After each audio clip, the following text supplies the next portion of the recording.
ท่านฮู้แล้วหรือบ่4หน้าที่ใหญ่26แผนงานของกองทัพมีหยังแหน่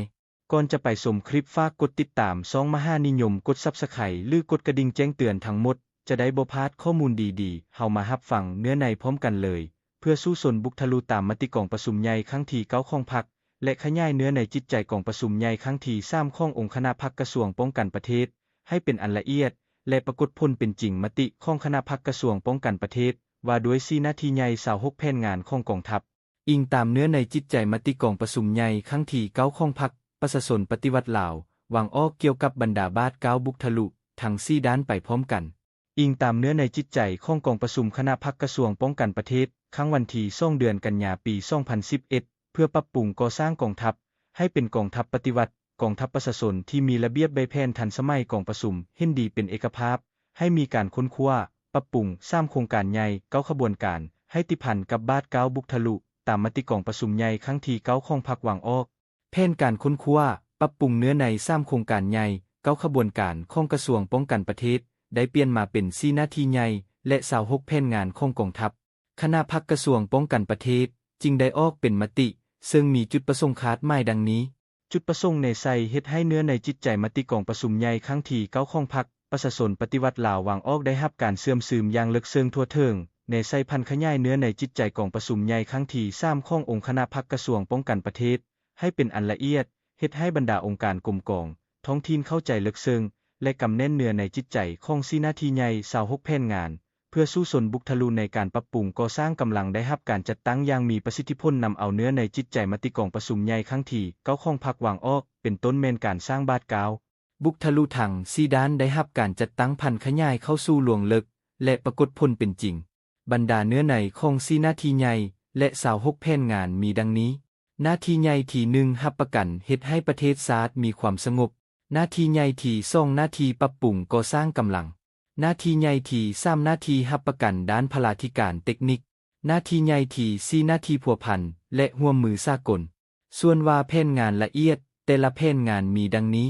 แผนงานที่1แผนงานก่อสร้างหากฐานการเมืองพัฒนาชนบทรอบด้านและสร้างท่าสนามสงครามประชาชน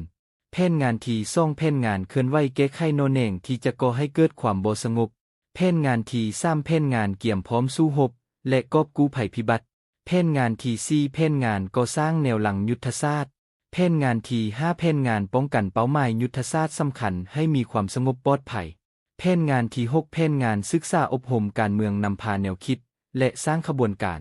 แผนงานที่7แผนงานก่อสร้างพรรคพนักงานและองค์การจัดตั้งมหาชน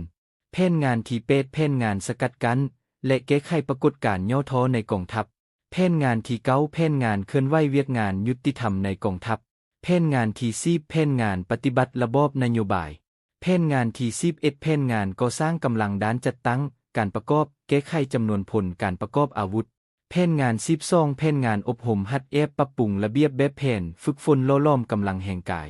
แผนงาน13แผนงานปรับปรุงวิทยาคารโรงเรียนกองทัพเข้าสู่คุณภาพแผนงาน14แผนงานปรับปรุงและสร้างบรรดานิติกรรมของกองทัพแผนงาน15แผนงานค้นคว้าวิทยาศาสตร์เทคโนโลยีและประวัติศาสตร์กองทัพแผนงาน16แผนงานรับประกันชีวิตการเป็นอยู่แผนงาน17แผนงานรับประกันพาหนะเทคนิคและอาวุธกระสุนสำรองอบรมหัดและเกี่ยมพร้อมสู้รบแผนงาน18แผนงานรับประกันสถานที่ค้ายที่อยู่อาศัยของบรรดากรมกองแผนงาน19แผนงานแก้ไขชีวิตการเป็นอยู่และผลิตเป็นสินค้าแผนงานที่20แผนงานอุตสาหกรรมป้องกันชาติแผนงาน21แผนงานคุ้มครองปกปักรักษาวัตถุและสร้างขัง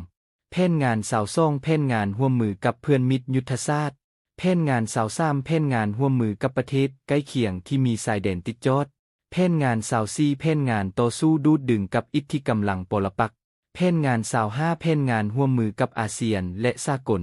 แผนงาน26แผนงานร่วมมือด้านเทคนิคการทหารในบรรดาโครงการที่กล่าวมานั้นต้องซุ่มใส่บุกทะลุถัง5ด้านบุกทะลุอันที่1ซุ่มใส่ศึกษาอบรมการเมืองแนวคิดให้นักแน่นแก้ไขจินตนาการเก่าที่บ่สอดคล้องกับแนวทางเปลี่ยนแปลงใหม่ของพรรคตีให้ได้แนวคิดของเดิมขี้ค้านมักง่ายบ่ยากค้นคว้าทำเฮียนแนวคิดเอื้ออิงบ่เป็นเจ้าตนเองบ่ยากพัฒนาตนเองและกลมกองบุกทะลุอันที่2ซุ่มใส่ปฏิบัติระเบียบวินัยข้อกำหนดกฎระเบียบของกองทัพและกฎหมายของรัฐ ให้เข้มงวดติดพันกับการแก้ไขจำนวนพลให้แก่กำลังสู้รบลุดพรคนอยู่องค์การที่บ่จำเป็นบุกทะลุอันที่3ซุ่มใส่สร้างพักพนักงานให้มีคุณภาพหู้คุ้มครองหู้นำพาบรรษาสร้างให้ได้เป็นแบบอย่างนำหน้าของผู้บรรษาทุกขั้นสนองกับความเรียกร้องต้องการของกองทัพในระยะใหม่บุกทะลุอันที่4ปรับปรุงบรรดานิติกรรมเก่าและสร้างนิติกรรมใหม่ที่จำเป็นสร้างกลไกเพื่อคุ้มครองทัพให้หนักแน่นมีคุณภาพกว่าเก่าบุกทะลุอันที่5ซุ่มใส่ปรับปรุงค่ายขู่เอาใจใส่แก้ไขชีวิตการเป็นอยู่ทางการวัตถุและจิตใจของบรรดากรมกองให้มีบาดเก่าใหม่และมีชีวิตชีวาทั้งหมดนี้ก็แม่น4หน้าที่ใหญ่26แผนงานของกองทัพและบุกทะลุทั้ง5ด้าน